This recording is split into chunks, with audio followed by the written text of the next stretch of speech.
Imaginons ce qu'il pourrait y avoir d'exceptionnel dans nos assiettes ce soir-là. Nous avons mis 4 produits rares dans notre panier et on commence avec le caviar français.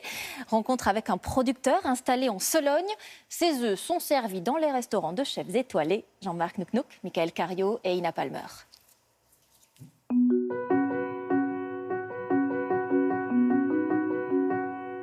Avec les premières neiges, Noël approche et on cherche à donner à ce moment une lumière, une couleur particulière. Une soupe de fruits rouges. Ça reste très frais, très élégant. Habiller sa table, son assiette avec élégance. Faire de ce repas un instant inoubliable. Il existe des saveurs d'exception.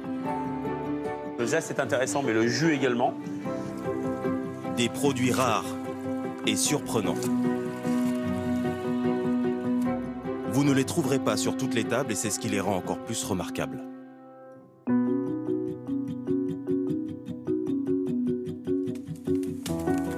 Nous sommes allés aux 4 coins de la France, à la rencontre d'éleveurs, de vignerons, de chefs étoilés pour vous raconter l'histoire d'un menu exceptionnel.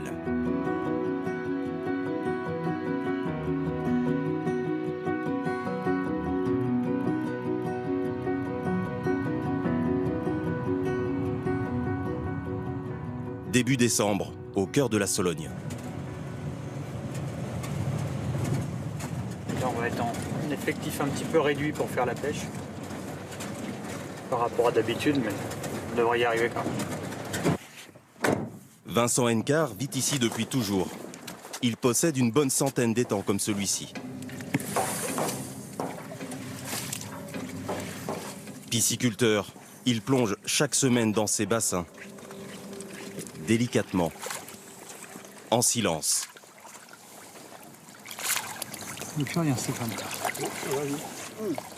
Pour ne pas troubler les fonds qui dorment et respecter ce décor à l'écart du monde.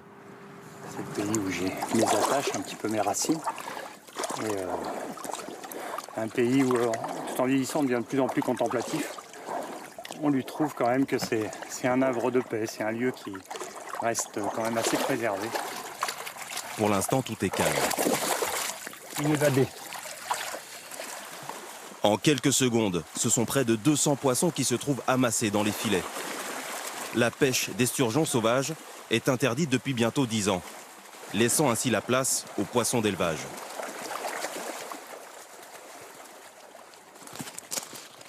Pour se développer, Vincent a fait appel à un spécialiste. Keyan Eslamdoust cherche de nouvelles sources d'esturgeons. On voit que la peau est épaisse, puis là on voit apparaître une belle rogue. Ensemble, ils sélectionnent les femelles les plus mûres pour leurs œufs, le nouvel or noir de Sologne, le caviar. Une fois prélevé, le caviar est passé au tamis, rincé abondamment, avant d'être salé. L'opération dure à peine 10 minutes. Comptez jusqu'à 1,5 kg pour un animal de 8 kg. On peut déjà commencer à le goûter.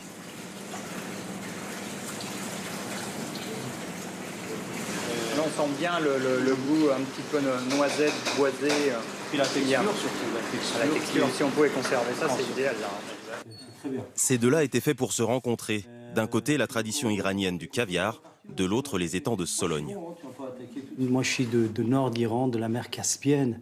Donc, je retrouve un petit peu les mêmes qualités de produits qu'on avait à l'époque de Sauvage.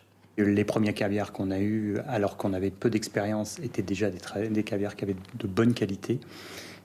Donc voilà, on remercie la Sologne et les sturgeons. Les clients sont tout aussi prestigieux. Dans sa boutique parisienne, Keyan reçoit Éric Fréchon, un des plus grands chefs de la capitale, 3 étoiles Michelin. Ils se connaissent depuis 17 ans. Depuis que le chef y a goûté, il ne peut plus s'en passer une saveur unique, réservée à quelques privilégiés.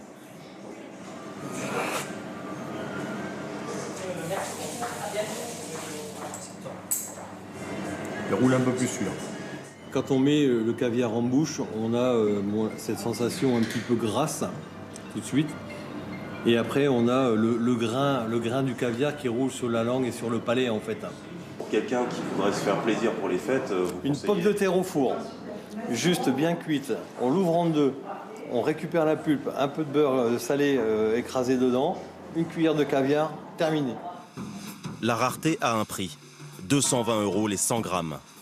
L'or noir, l'or bleu, un autre trésor se cache dans les eaux de la Pointe-Bretagne.